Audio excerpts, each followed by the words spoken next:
चल भाई चालू कर दिया। देखो आज मैं आपको बताऊंगा वैल्यू एडेड मेथड, जो कि आपकी नेशनल इनकम, जिसको आप कहते हो बहुत हार्ड चैप्टर है, हमारे से कभी सोल्व नहीं होता और मुश्किल है। बहुत इजी है। तीन मेथड है इसमें, value added method, income method and expenditure method. आपको आज मैं पहला मेथड बताऊंगा और आप ये फार्मूला एज इट इज याद कर लेना। इसके बाद आपको वैल्यू एडेड मेथड से कोई भी क्वेश्चन आ जाए, आपको कोई दिक्कत नहीं आएगी, आसानी से आप सोल्व कर दोगे, चाहे कितना से कितना हार्ड क्वेश्चन ही क्यों ना हो। तो चलो आज हम वैल्यू एडेड मेथड समझते हैं। बहुत ईजी है। फार्मूला एक लाइन में इसका, value added is equal to value of output minus intermediate consumption. ठीक है, बहुत आसान है, फार्मूला हो गया, बस ये आ गया आंसर। लेकिन ऐसा नहीं है, इस फार्मूले को समझना भी जरूरी है। वैल्यू एडेड होता क्या है, वैल्यू ऑफ आउटपुट क्या होता है, इंटरमीडिएट कंजप्शन क्या होता है, ये तीन चीजें हमें समझनी है ताकि हमारे को क्वेश्चन करने में आसानी हो जाए। सबसे पहले समझते हैं वैल्यू ऑफ आउटपुट। मान लेते हैं एक फार्मर है, उस फार्मर ने कुछ नहीं लगाया पैसा, उसने गेहूं उगाया लेट सपोज, और 500 रुपए में वो गेहूं बेच दिया। तो उसने 0 रुपए लगाए और 500 में वो गेहूं बेच दिया। तो उसने कितनी वैल्यू ऐड करी, 500 रुपए, क्योंकि भाई उसने 0 रुपए लगाए और 500 की वो चीज बेच दी। तो फार्मर ने 500 रुपए वैल्यू ऐड करी। फार्मर ने जिसको बेचा वो चक्की वाला था, उसने उस गेहूं से क्या बनाया, आटा बनाया, और उस आटे को 500 का जो उसने खरीदा था 1000 रुपए में आके बेच दिया। तो उसने कितनी वैल्यू ऐड करी, उसने, आप बोलोगे 1000 रुपए में बेचा है तो 1000 रुपए वैल्यू ऐड करी होगी, नहीं, उसने 1000 रुपए वैल्यू ऐड नहीं करी है, उसने 1000 का बेचा है। खरीदा कितने का था, 500 का। तो उसने 500 का खरीदा था और कितने का बेचा, 1000 का बेचा। तो कितना गैप आया, 500। तो उसने अपनी तरफ से जो वैल्यू ऐड करी वो 500 रुपए। अब जिसको उसने बेचा आटा, उस आटे, जिसने आटा खरीदा था उसने 1000 रुपए का आटा खरीदा, उसने आटे से बनाई रोटियां। क्या बनाई, आटे से रोटियां। उस रोटी को 1000 के आटे को रोटी बना के उसने 2000 में बेच दिया। कितने हजार में बेच दिया, 2000 में बेच दिया। तो उसने कितनी वैल्यू ऐड करी, 1000 रुपए। अब आप समझदार हो गए। वैल्यू एडेड का मतलब उसने कितने का खरीदा था उससे हमें लेना है, ठीक है, और कितने का बेचा। यानी उसने 2000 रुपए का रोटी बना के बेची और खरीदा कितने का था, 1000 रुपए का। तो 2000 में से 1000 जो उसने खरीदा था माइनस किया, जो वैल्यू उसने बढ़ाई है वो वैल्यू क्या कहलाएगी, वैल्यू एडेड। अब और किसी ने उससे आगे काम किया, लेकिन हमारे को सिंपल सी बात क्या समझ आ रही है कि भाई उसने कितने का खरीदा था और कितने का बेचा, माइनस कर देना। तो जो बीच में गैप आएगा वो क्या आएगा, वैल्यू एडेड। अब समझो, तो वैल्यू एडेड क्या है हमारी, जीडीपी एमपी। यानी वैल्यू एडेड का दूसरा नाम क्या है, जीडीपी एमपी, या फिर इसको जीवीएएमपी भी कहते हैं। जीडीपी एमपी मतलब gross domestic product at market price, ठीक है। दूसरा नाम gross value added at market price, ठीक है भाई। अब इसका फार्मूला क्या है, value of output minus intermediate consumption. Value value of output मतलब कितने का सामान बेचा, सही बात है, कितने का सामान बेचा, माइनस इंटरमीडिएट कितने का खरीदा। भाई मैंने 1000 रुपए का वो आटा बेचा, खरीदा कितने का था, 500 का गेहूं खरीदा था।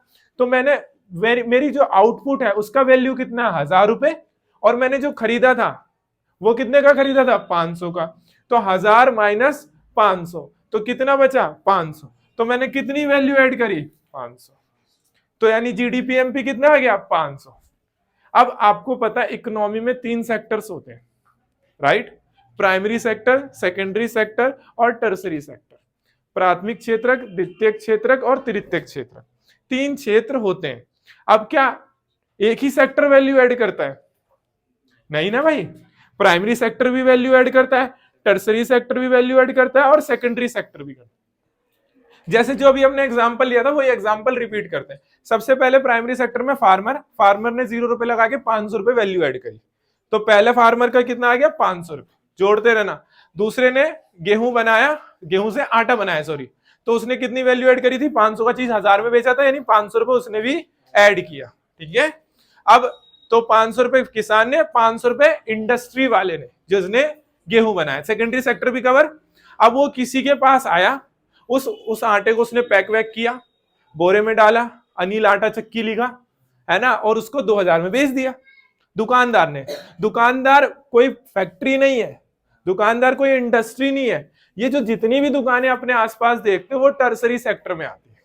किस में आती है, जो भी बिजनेस प्राइमरी और सेकेंडरी का काम आसान करे प्राइमरी और सेकेंडरी का आसान करे, उसे टर्सरी। तो उसने 1000 रुपए का आटा लिया और उस पर अनिल आटा चक्की लगाया, कुछ भी लगाया, आशीर्वाद लगा दिया, कुछ और लगा दिया, और उसको 1000 के आटे को 2000 में बेच। ऐसा तो नहीं है ना आशीर्वाद का आटा अलग होता है और अनिल आटा चक्की का आटा अलग, आटा तो आटा होता है।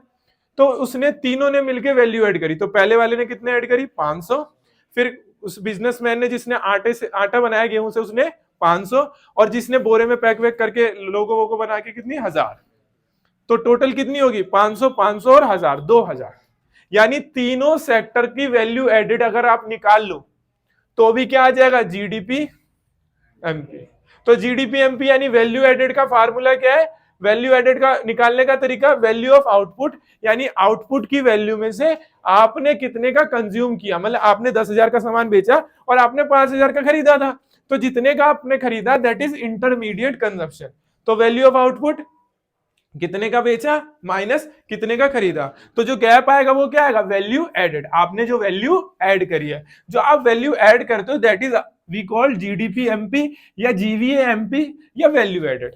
ठीक है। अब जीडीपी एमपी से नेशनल इनकम कैसे जाते हैं आपको बता रखा है, ये कराया है मैंने, अभी इसके ऊपर भी समझा दूंगा मैं आपको। ठीक है। और जीडीपी एमपी से देखो, नेशनल इनकम एक होता है डोमेस्टिक इनकम। नेशनल इनकम का फार्मूला है एनएनपीएफसी, यह है purest form. NNPFC national income, net national product at factor cost.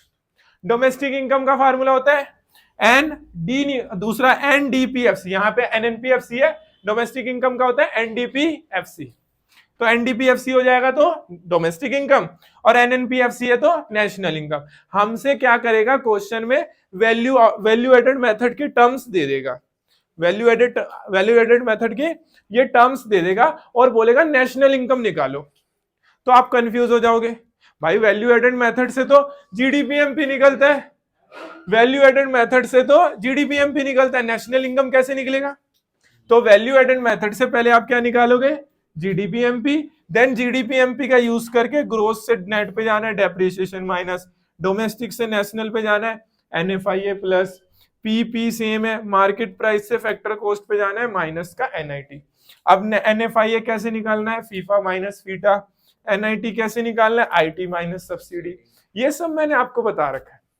National income बहुत इजी होता है अगर आप कॉन्सेप्ट अच्छे से समझो। तो वैल्यू एडेड मतलब जीडीपीएमपी या जीवीएमपी। तो फार्मूला क्या हो गया? Value of output minus intermediate consumption.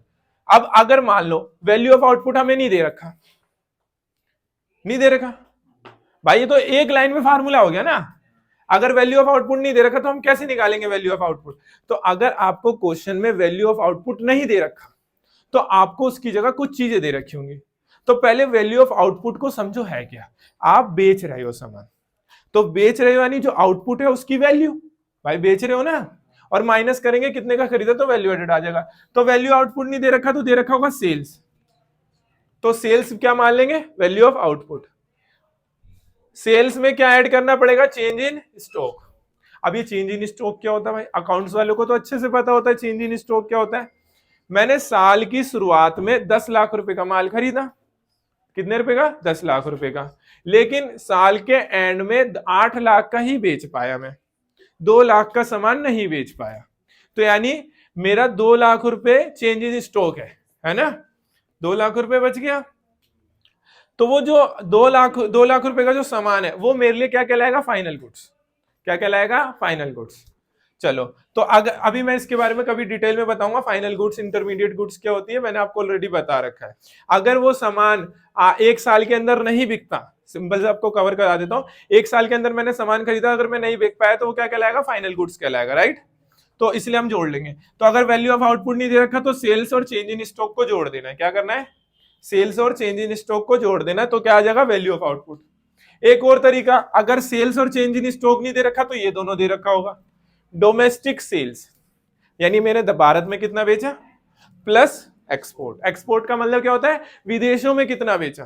तो देश में कितना बेचा प्लस विदेशों में कितना बेचा, मतलब कितनी वैल्यू का बेचा। तो अगर इन दोनों को जोड़ दूंगा तो क्या आ जाएगा? Value of output. तो इन दोनों को जोड़ के वैल्यू ऑफ आउटपुट निकाल लो, या इन दोनों को जोड़ के वैल्यू ऑफ आउटपुट निकाल लो और उसको यहां पे पुट कर दो। ठीक है भाई। तो वैल्यू ऑफ आउटपुट आ गया। अब बात करते हैं इंटरमीडिएट कंजम्पशन। तो इसमें है कंजम्पशन। कंजम्पशन का मतलब क्या होता है, मैंने खरीदा, मैंने कंज्यूम किया, आगे बेचने के लिए मैंने खरीदा। तो वो कैसे होगा, डोमेस्टिक कंजम्पशन प्लस इंपोर्ट। देश के अंदर कितना कंज्यूम किया प्लस विदेशों से कितना कंज्यूम किया। इंपोर्ट का मतलब क्या होता है, विदेशों से खरीदा हुआ सामान। तो विदेशों से कितने का खरीदा प्लस देश के अंदर कितना खरीदा। अगर इन दोनों को जोड़ दूंगा तो क्या आ जाएगा, इंटरमीडिएट कंजम्पशन। और वैल्यू ऑफ आउटपुट इन दोनों से या इन दोनों से रख देना है और निकाल लेना है। बहुत इजी हो गया। तो आपको वैल्यू ऑफ आउटपुट ऐसे, अगर चेंज इन स्टॉक नहीं दे रखा तो इसकी जगह दे रखा होगा क्लोजिंग स्टॉक और ओपनिंग स्टॉक। क्या दे रखा होगा, क्लोजिंग स्टॉक और ओपनिंग। तो क्लोजिंग में से ओपनिंग माइनस करेंगे तो क्या आ जाएगा, चेंज इन स्टॉक। अगर ये भी नहीं दे रखा, ये भी नहीं दे रखा, ये भी नहीं दे रखा, तो इसको मान लेंगे जीरो। क्या मान लेंगे, तो सेल्स को ही क्या मान लेंगे, वैल्यू ऑफ आउटपुट। नहीं तो फिर ये दोनों दे रखा है तो इन दोनों को। ठीक है भाई, तो वैल्यू ऑफ आउटपुट समझ आ गया और इंटरमीडिएट कंजप्शन समझ आ गया। वैल्यू ऑफ आउटपुट में से इंटरमीडिएट कंजप्शन आप क्या करोगे, माइनस करोगे, तो आपके पास वैल्यू एडेड आ जाएगा, यानी जीडीपी एमपी। अब जीडीपी एमपी से एनएनपीएफसी पे जाना बहुत आसान है। ग्रोथ से नेट पे जाना होता है माइनस डेप्रिसिएशन, डोमेस्टिक से नेशनल पे जाना है plus NFIA, net factor income from abroad. Product same, उससे कोई लेना देना नहीं है। मार्केट प्राइस से फैक्टर कॉस्ट पे जाना है माइनस एनआईटी।